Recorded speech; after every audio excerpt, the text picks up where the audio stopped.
that's the last video they did because Chick-fil-A fired everybody in this video. And that's perfectly fine because they weren't doing their job. They were making TikToks, shaking titties. I don't know what the dude was doing, but it wasn't his job. Chick-fil-A holds himself to a standard. I don't know about the other fast food restaurants. You do this dumb shit at McDonald's, but Chick-fil-A is a little bit different. Chick-fil-A has like no tolerance for any type of blacktivity whatsoever. Well, shit, lady. But nobody, and I mean nobody, has tolerance for blacktivity. That shit is now considered fatigue, exhaustion. Motherfuckers is tired.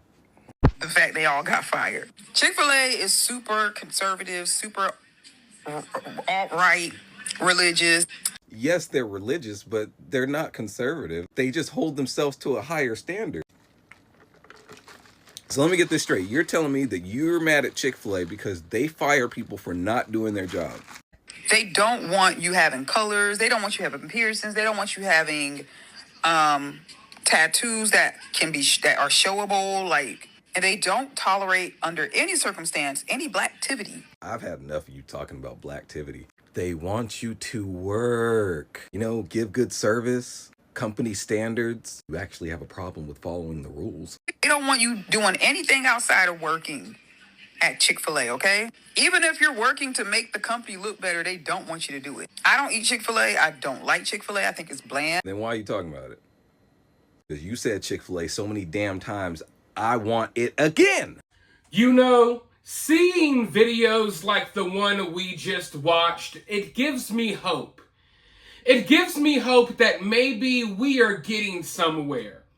Because if you have been subscribed to my channel for a while, then you know that over the last year or so, I've covered a lot of stories involving crazy situations.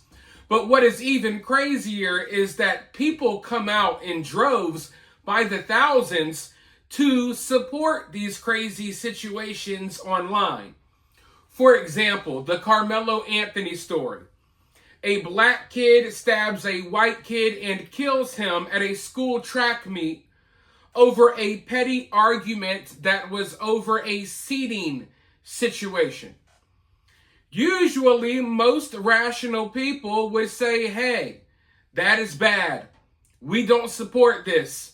We don't want kids stabbing each other and killing each other at school track meets. I mean, fighting each other is already bad enough. You don't want kids killing each other in school.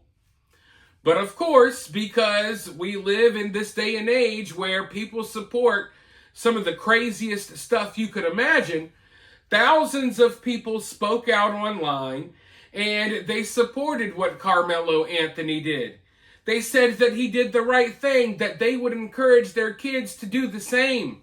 And then they raised $500,000 for this kid. Until this day, there's a fan base surrounding him that praise him for killing a white kid at school. And then months after that situation, the government shut down. And we went a few weeks there where people weren't getting their food stamps. And thousands of people came online and they started threatening the grocery stores that they were going to steal everything. They were going to rob people who were buying their own groceries. They were going to attack or kill the employees. They were going to bum rush the Walmart greeters, the old ladies that check your receipt at the door. They were going to attack them. And you just had tons of people online coming out and supporting it. And here's the real kicker. Not only do people come online and support this crazy behavior, if you speak out against it, you're labeled as the bad person. So when I was speaking out against Carmelo Anthony killing a kid at a track meet, I was considered the bad person, not the kid who killed someone. I was the bad person for speaking out against it because he was black, and you must be racist if you have a problem with black people killing white kids, right?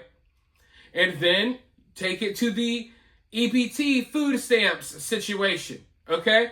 During the government shutdown, I put out tons of videos about this called the EBT wars.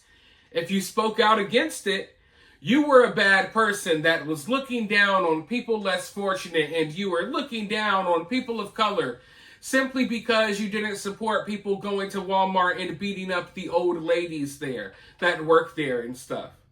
So I was worried that when it came to this Chick-fil-A booty bouncing, titty twerking, or maybe we should flip that around, booty twerking, titty bouncing video, I was afraid that we would see more of the same. And for a while there, for a second there, it looked like it was headed in that direction. Because people were literally speaking out in defense of the titty bouncers, and they were speaking out against Chick-fil-A, saying that Chick-fil-A was racist and bigoted, and they hate black people, and blacktivity is what they were calling it. And they were spinning it as if, oh, this is a good look for Chick-fil-A. That Chick-fil-A was angry and jealous and upset that black people were doing something good that painted Chick-fil-A in a positive light that would show that they're less racist. If you just allow obese black women to come bounce their titties around your French fries and chicken nuggets, it's actually a good look. That's what some people were trying to say. They were trying to defend the titty bouncing and the booty popping. Gay Chick-fil-A managers bouncing their butt cheeks around your chicken sandwiches. They were defending this. And they were trying to say that Chick-fil-A and other people were against this, not because of the booty bouncing and titty popping, but because they're racist. If you have a problem with this, you're racist. That's what they were trying to say. But, for the first time in a long time, I'm seeing people step up. I'm seeing people step up from all different backgrounds, and they're speaking out against this nonsense. And we didn't see this with Carmelo Anthony. We didn't see this much with the EBT wars. At least not as much. It seemed like the craziest voices were dominating then. But for the first time in a while, it seems like rational voices are leading the conversation. And it might not seem like a big deal. It's just this weird viral Chick-fil-A video. But I think it says a lot about society. I think a lot of people are fed up. And every time we have one of these crazy situations happen, and you have the internet crazies come out and support the nonsense, I think it's driving people to the point where they're more willing to speak out now. I think people are understanding the importance, even when it's stupid stuff online, like the Chick-fil-A video. Sometimes it's important to call certain things out if you don't want your society headed into a certain direction. Like, we don't want our society headed towards titty bouncing at Chick-fil-A. You know, I think we have to draw the line somewhere, and I'm happy that we're seeing people, or that I'm seeing people actually draw the line here. Because for a second I thought, damn, are we really going to have to sit here and see 2 months of people crying about racism because some Chick-fil-A employees got fired for that crazy video? But no, people, more rational voices are speaking out, and they're leading the conversation. And I'm seeing people that I wouldn't expect come out and literally try to shoot this nonsense down. In fact, I have a video right here that I want to show you. Let's roll this clip really quickly, and then I'll be right back with more thoughts. This new TikTok trend done got the whole Chick-fil-A staff fired. I keep trying to tell y'all, bro. Y'all got to stop doing things on company time. Especially when you're doing things that goes against what the company believes in. Y'all at Chick-fil-A, one of the only places that closes on Sunday. And y'all in there shaking y'all titties. And you got people in there with no titties shaking their titties. Everybody in there just going around titty bouncing. You know what I'm saying? And y'all thought y'all was going to keep y'all job? Oh, no. Certain places don't play that. Like, I've been here, you can't even have, like, visible tattoos, colored hair. You know, I can work there. It's a lot of things that they don't go for at Chick-fil-A. And the fact that y'all really sat up there and thought y'all was the coolest crew, no, you're the fire crew. Y'all got to learn, bro. Stop doing that on company time, trying to chase this social media clout. It's not going to get you where you want to go. I'm sorry to tell y'all that, bro, but at some point, stop putting your money at jeopardy for BS. You know what I'm saying? Stop putting your money at jeopardy for temporary clout and, you know, social media fame. It's not going to get you what you want. But y'all let me know what y'all think in the comments. Now, if you're still here, let me know down in the comments below. I want to know who my real ones are. And if you're one of the real ones, please do me a favor. smash that like button, drop a comment below, share the video. Those are 3 free, quick, and easy ways that you could support the channel. If you want to take your support further, you can always donate Cash App or Super Thanks. Always greatly appreciated. Now, with that being said, once again, I am just happy that finally, for once, and it's not much, but listen, when you get deep into the weeds of things like I do on this channel, and you have to see all of the madness out there on the internet, when you have to constantly expose yourself to these people who are losing their minds and supporting some of the craziest stuff you can imagine, it's a good feeling when every now and then you get that one story where most people can agree that, hey, this is wrong, or hey, we don't support this, right? Because that's what really brings people together as a society, okay? It's not always your common interest. Sometimes it's a common enemy, or something like, hey, we can all universally agree that we don't support this, or we don't like that, or that is bad. At some point, I'm not sure exactly when. I always say around a decade ago. It may have been longer. It may have been, maybe not as long. But at some point, we stopped universally agreeing on what was right and wrong. And I know there's always going to be petty arguments over certain things, but there were certain things that everyone was like, hey, that's bad.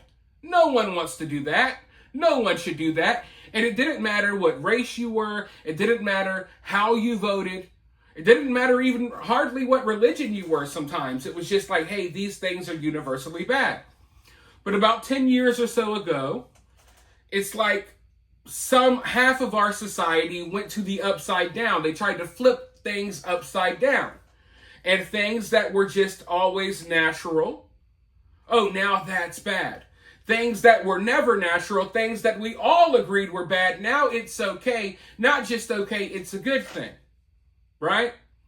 And that's when I feel like we started separating even more. Because in the 90s, around the 90s, we were coming together. We were coming together.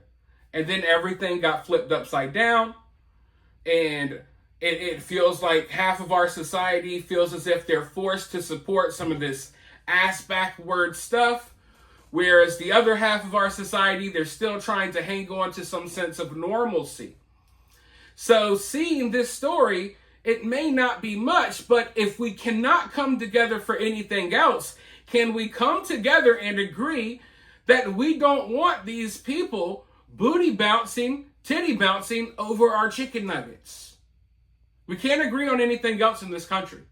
We literally can't. We can't even agree that, hey, you shouldn't kill kids at school over a seating arrangement. We can't even agree that, hey, you shouldn't kill the old lady at Walmart checking receipts just because you didn't get your food stamps on time. We can't agree on those things. So maybe we can agree that, hey, you shouldn't be booty bouncing at the Chick-Fil-A. And if that's all we can agree on for now, then maybe it's just a small step forward. It's progress. I'm telling you, this is progress compared to what I was seeing a few months ago. So I think some people are finally just over it. They're tired of the ratchetness, the ghetto-ness. They're tired of society going downhill. They want to still have some properness in society. They want to go to Chick-fil-A and not feel like they're at Popeyes. Okay? That's really what it is. Even people from the hood that are booty bouncing themselves, they want to take a brief break from their booty bouncing activity to go to a nice establishment like Chick-fil-A to get away from the booty bouncing at the churches and the Popeyes and those places. Okay? So I'm glad that we're all in agreement on this one. Hopefully this drama can be put to rest for now. But something tells me that maybe we haven't heard the last from the booty bouncing bandits at Chick-fil-A. But for now, I want to hear from you, though, down in the comments below. While you're down there, hit that thumbs up, hit that subscribe, ring that notification bell, and I'll talk to you all soon in the next one.